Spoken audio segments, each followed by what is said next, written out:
Everyone, Lyle here at Rivers Edge Cutlery, and in this video we're going to be looking at the Benchmade Bugout, including a first look at this brand new variant with aluminum scales, Richlite inlays, and S90V. We're going to look briefly back at the Bugout's history as one of Benchmade's flagship ultralight EDC folding knives. We're going to check out some other knives in that category that are comparable in the knife industry. We're going to talk about who this knife might be for and some of the things we think it's really designed to do well. So stick with us as we look at this USA made ultra lightweight iconic Benchmade pocket knife.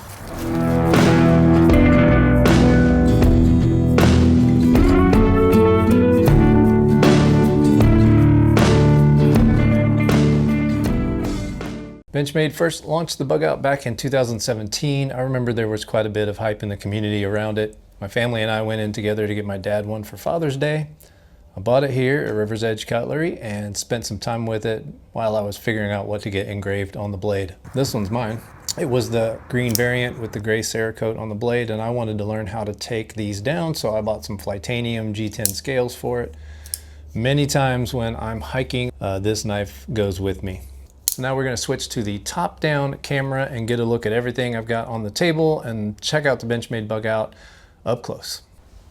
So there are a lot of variants available of the Benchmade Bugout. Take your pick. You can choose from a variety of colorways nowadays. These are the base models. This is the OG Blue Bugout. There's green, there's tan, there's black.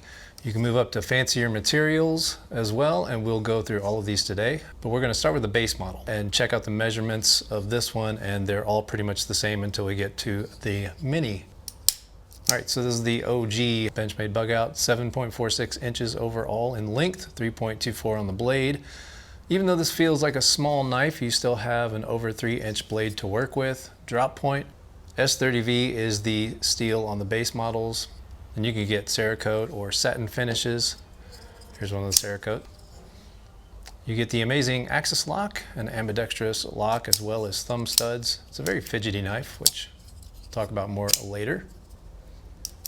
It weighs in at a just ridiculously light 1.85 ounces, which is an ultralight backpacker's dream come true. We'll talk more about that later as well. You get a tiny mini pocket clip that was designed to save weight and allow for deep carry. And the overall profile on the Bugout is just very, very slim, slender, easy to get in and out of the pocket. Obviously back to that ultra light weight, but also kind of an ultra light on the profile too. This is not a very fat knife. Let's check out the new one. This one releases on March 11th. It's definitely one of their upgrade models. S90V on the blade steel, which is awesome, but the scales really pop with that gray aluminum and Redstone Richlite on the inlay. That's really nice. It has a classic bolstered look.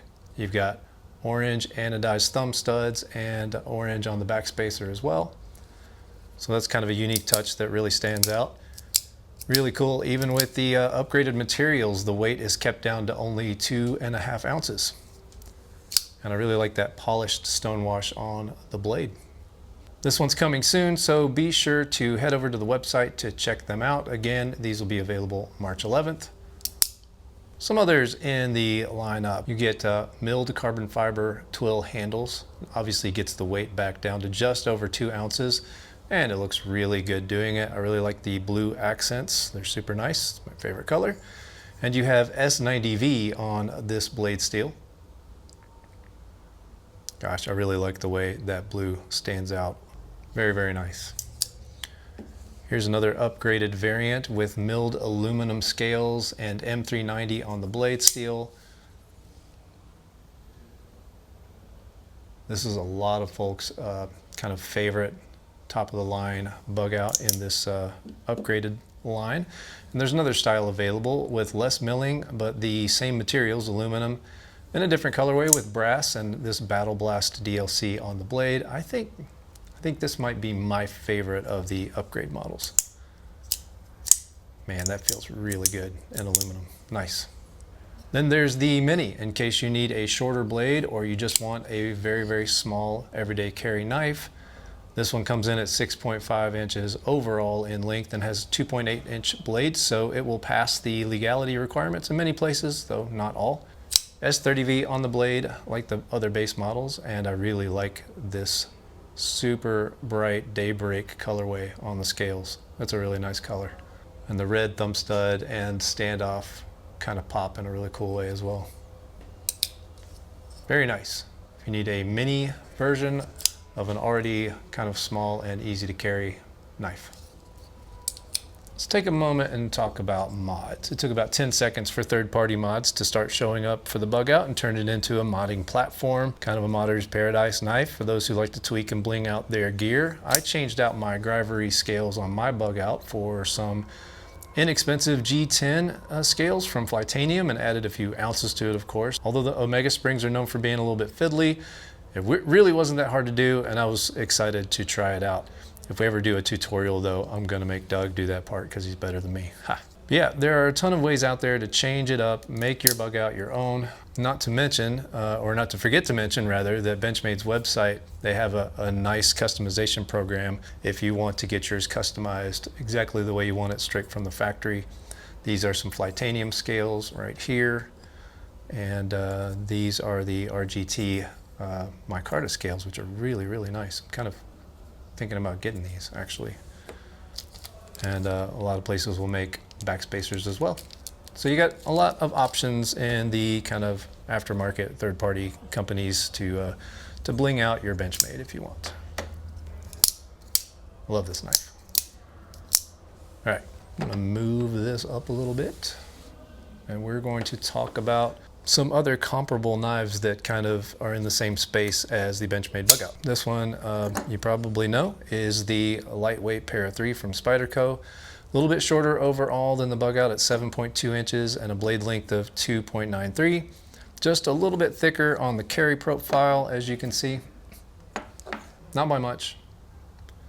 It weighs in at 2.4 ounces. It has the compression lock instead of an axis lock or a crossbar style lock. And it has a bit of a taller profile for carry, so it doesn't carry quite as small as the Bugout does. And honestly, I'd recommend both of these knives for anyone's collection. And then there's the Hogue Deca, another comparable knife in this space. It's another easy to recommend lightweight everyday carry knife. It weighs just a little more than the Bugout at 2.1 inches, the base model Bugout that is. It's a little bit bigger than the other two at 7.5 inches long and 3.25 on the blade. This one also sports a crossbar style lock. There are other knives that are found in this lane as well, but these three compare overall, I think, pretty well. And it probably comes down to the preferences on the blade shape and the materials that are available and the differences between the locking systems. I have all three of these and they're fantastic. Let's talk about some of the highlight use cases for a Bugout. And I'm only gonna hit on a couple of ways that, that the Bugout stands out to me. Let me know in the comments if you have any other takes on this iconic knife. When and why and how do you carry a Bugout and use it? To me, this knife hits two different lanes really, really well. The great outdoors and just being a super easy to carry EDC knife. The Bugout is gonna appeal to anyone who likes lightweight knives, of course, but when you're talking EDC, this is not like an overbuilt tank of a knife, and you shouldn't be prying with it. You shouldn't really be prying with any blades, but this thing is perfect for things like office carry, daily carry. The Mini might be even better for that because it's probably one of the least offensive looking knives out there if you care about that kind of thing, or if your workplace has specific rules to follow. And yet it's still a really fun knife to use. Very fidget friendly with the axis lock. And if you know me, you know that I have to talk about the outdoor stuff too. I love hiking, backpacking, that sort of thing. And this knife, actually this one's not mine. This knife goes on a lot of trips with me. I've used it to shave some kindling, used it for the camp kitchen tasks that we always have. One time I led a church camp trip and I brought along a box of pencils that I didn't know weren't sharpened. So I had a pencil sharpener right here. I had graphite marks on this blade for a really long time after sharpening those 15 pencils one night at campfire. I'll typically take like a large fixed blade for hard use, a light fixed blade for kitchen stuff specifically, and those will be in my backpack or on it, and the Bugout is usually just in my front pocket like it normally gets carried. So it's kind of like a fast access, everyday carry, even in the woods kind of thing that works great. Now I am not an ultralight backpacker, but I do track my carry weight on backpacking trips To the ultralight folks, every ounce is a pound when they're adding up their gear, and they will do things like cut their toothbrushes in half. They'll leave stuffed sacks at home and just throw the gear in the backpack. And they'll find like the most calories per ounce of food choices that they can. Lots of folks love the Bugout because of its great balance, because it's a full-size knife and yet it's super slim. Carry profile is so easy to handle, and then you just kind of forget it's there. Just built for the person who cares about going ultralight in the woods.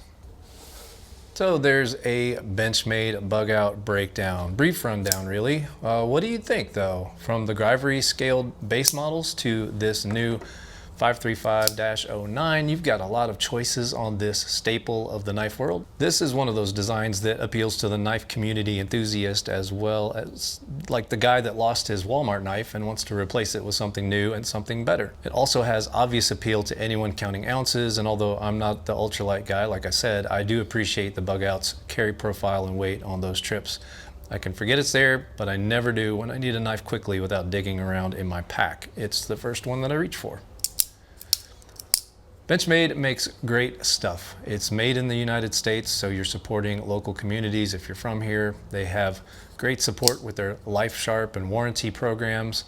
For many folks, they do demand a premium, but they come with peace of mind, and they really sell very, very well. There's good reason to look at a Benchmade knife. I started with the Griptilian and the mini Griptilian back in the day. Actually, right around the same time that I started hiking so much. This blinged out and upgraded variant of the Bugout is just that, it's an upgrade. This one's dressed up for the enthusiasts and collectors, and you know, just because it's pretty doesn't mean you can't or shouldn't use it. You definitely can, and you definitely should. We're big fans of the Bugout here, and we think this fits right in with the historical hits that Benchmade has been known for. Knives like the 940 Osborne, the Griptilian, the Super Tank, the Adamas. And they have a lot of variety to choose from, and even have some well-loved automatics in their catalog, so definitely check out the Benchmades that are available on RiversEdgeCutlery.com if you want to see kind of the breadth of all the things they have to offer. And so again, what do you think? Have you enjoyed owning a Bugout yourself? Are you considering getting one, adding one to the collection? Would you consider buying one of these upgraded models? What are your favorite use cases for this awesome lightweight knife? Are they the same or different from the two that I highlighted? Also, let us know in the comments what other knife related content you'd like to see here on the Rec channel. We'd appreciate a like and subscribe, as that helps with the YouTube algorithm greatly, and we want to invite you to our awesome community over on the Rec Room group on Facebook. REC is a great place to be a part of. We like to think of it as a community, not just a knife shop, and we're always giving sneak peeks and other content over there on the Rec Room. So yeah, come and join us, invite some friends. It's a good place to be. Thank you so much for watching, and have a great day, and we'll see you in the next one. Thanks.